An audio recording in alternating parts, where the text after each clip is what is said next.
स्कूली बच्चे अगर लापरवाही करें तो क्या उन्हें पनिशमेंट मिलना चाहिए या नहीं मिलना चाहिए? ऑफ कोर्स उसको मिलना चाहिए।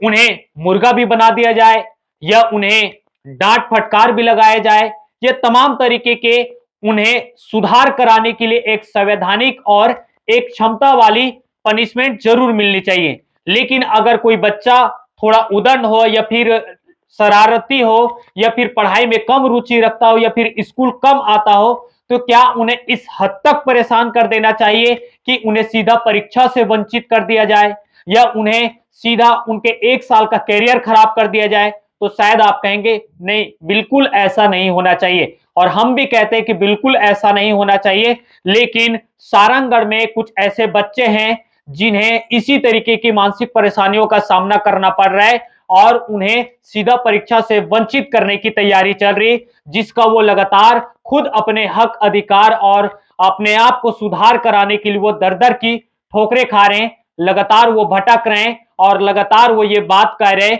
कि हमें परीक्षा में बैठने से वंचित ना करें और ना ही हमारा 1 साल का भविष्य खराब हो। ये कहाँ का पूरा मामला ये भी आपको बताएं और बच्चे अन्न जल त्याग करके कलेक्टर दफ्तर में कैसे बैठे और क्यों बैठने की नौबत आई, ये भी आपको बताएंगे। नमस्कार, मेरा नाम योगेश कुरे और आप देख रहे खबर निरीक्षण।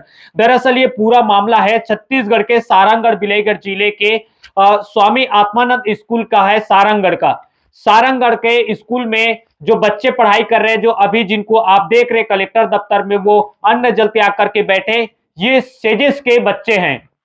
इनकी उपस्थिति कम है, हालांकि बताया जा रहा है कि 20 से 22 बच्चे ऐसे हैं जिनकी उपस्थिति की जो प्रतिशत है वो कम पाया गया है, जिसके बाद से इनका जो प्रवेश पत्र है उसे जारी नहीं कर रहे हैं और प्रवेश पत्र जारी नहीं करने से ये बच्चे सीधा परीक्षा से वंचित हो जाएंगे। तो इस बात से डर है बच्चों को कि वो उनका 1 साल का करियर खराब हो जाएगा या फिर वो परीक्षा से वंचित हो जाएंगे। तो वो लगातार प्रिंसिपल से मांग कर रहे हैं कि वो उनका एडमिट कार्ड बना दे या फिर उन्हें प्रवेश पत्र उनका दिला दे। लेकिन वहीं एलपी पटेल एक बार फिर से विवाद के घेरे में आ गए हैं, क्योंकि उनका ये जिद ने विवाद के घेरे पे लाके खड़ा कर दिया है। बच्चे जिद करते हैं और बच्चों में जिद होता है, ये एक स्वाभाविक से है। लेकिन एक प्रिंसिपल जो उम्र दराज के हो, अनुभवी भी हो और एक बतौर शिक्षक का भी काम करते हैं और बतौर प्रिंसिपल का एक बड़ी जवाबदारी का काम करते हैं, वो इस हद तक जीत पर आ जाएंगे, इस बात का अंदेशा किसी को नहीं था। आपको बता दें, वही विवादित एलपी पटेल है जिनकी हम बात कर रहे हैं, स्वामी आत्मानंद में अभी वो प्रिंसिपल के पद पर हैं और इस तरीके से वो जिद पकड़ लिए कि बच्चों का किसी भी हालत में, किसी भी सूरत में और उनका प्रवेश पत्र जारी नहीं कर रहे हैं। और इस प्रवेश पत्र को जारी कराने के लिए जिला के जिला शिक्षा अधिकारी ने भी निर्देश कर चुके हैं।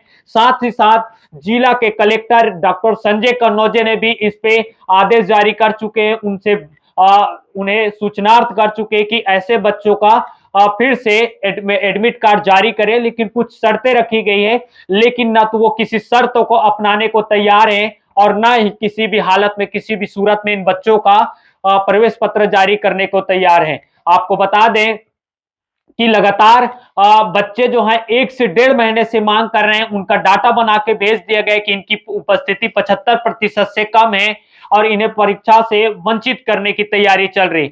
इससे पर बच्चे जो हैं वो काफी डरे हुए हैं, सहमे हुए हैं और मानसिक परेशानियों का भी सामना करना पड़ रहा है और वो लगातार इसका मांग कर रहे थे।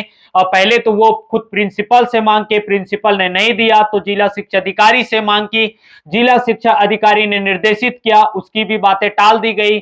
उसके बाद वो कलेक्टर दफ्तर तक भी पहुंचे, कलेक्टर से भी बातचीत की, कलेक्टर ने भी प्रिंसिपल को आदेश जारी किया और उनका जो एडमिट कार्ड है उन्हें बनाने की बात कही। हालांकि उनमें एक शर्त रखी गई कि ऐसे बच्चों को सुधार कराने के लिए हम किसी बच्चे, अगर कोई उदंड बच्चे हैं तो उनके समर्थक नहीं करेंगे या फिर उन्हें इस तरीके की आदत के लिए हम उससे प्रोत्साहन भी नहीं करेंगे।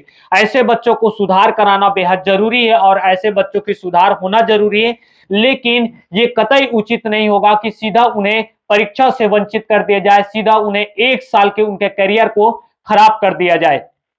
फिलहाल कलेक्टर ने जारी किया था और कलेक्टर ने इसमें साफ तौर पे कहा था कि उन बच्चों का एक्स्ट्रा क्लास लगाया जाए और एक्स्ट्रा क्लास लगाने के बाद से और उनकी एक बार नई परीक्षा लिया जाए, यानी कि पुनर्परीक्षा लिया जाए, और पुनर्परीक्षा में जो बच्चे पास होते हैं या जो नियमित स्कूल आते हैं उनका फिर से तैयार करके, डाटा तैयार कर संचालनालय में भेज करके उनका जो एडमिट कार्ड होता है उसे जारी करने की बात कह रहे हैं।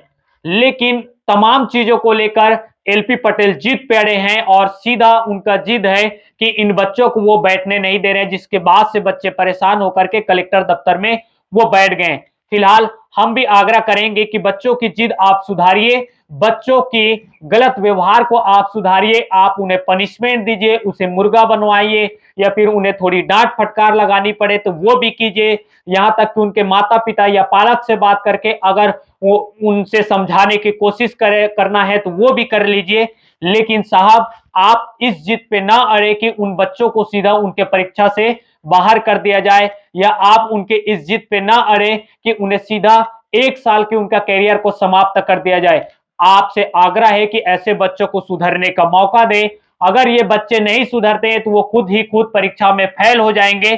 कम से कम आप अपने जिद पर अपने आप को विवादित ना बनाएं, क्योंकि लगातार सारंगढ़ बिलेगढ़ जिले में अगर बात करें तो कोई शिक्षक अगर है तो वो एलपी पटेल है। कोई चाहे वो शिक्षक के पद पर हो, चाहे प्रिंसिपल के पद पर या जिला शिक्षा अधिकारी के पद पर बैठे बने रहे, तमाम तरीके से वो विवाद के घेरे में रहे हैं और एक बार फिर से वो विवाद के घेरे में आ चुके कि बच्चों का एडमिट कार्ड जारी नहीं किया जा रहा है।